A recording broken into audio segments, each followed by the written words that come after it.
எங்க சமூகம் பெரிய சமூகம். என்னுடைய தாயார் வந்து ரொம்ப சைவ சித்தாந்தத்துல என் குடும்பம் ரொம்ப ஊர்ன ஒரு குடும்பம். நான் இஸ்லாத்துக்கு வந்துட்டேன் அப்படிங்கிற செய்தியை வந்து அவங்களால வந்து என்ன செய்ய முடியல, தாங்கிக்கிறவும் முடியல, அதை சகிக்கவும் முடியல. ரெண்டாவது 90களுடைய சமயம் எப்படி அப்படின்னா முஸ்லிம்களை தீவிரவாதிகள்னு சித்தரிச்ச உச்ச காலகட்டம் அது.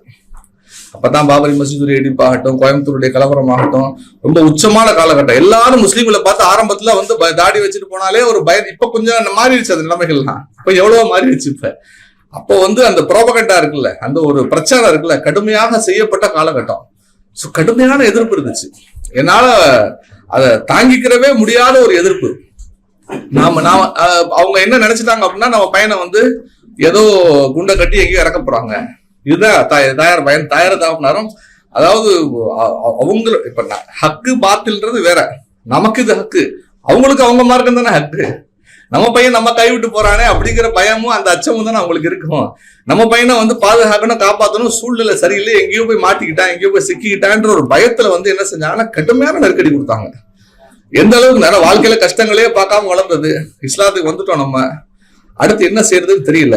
பெரிய இந்த மாதிரி இயக்கங்கள் ஆதரவு கொடுத்து நம்மள அந்த சமயத்துல ஆதரிக்கக்கூடிய இயக்கங்களும் பெருசா கிடையவும் கிடையாது. வழிகாட்டுதல் இல்ல. நமக்கிட்ட இருந்த ஒரே ஒரு அமைப்பு என்னன்னா தப்லீகுடைய அமைப்பு தான்.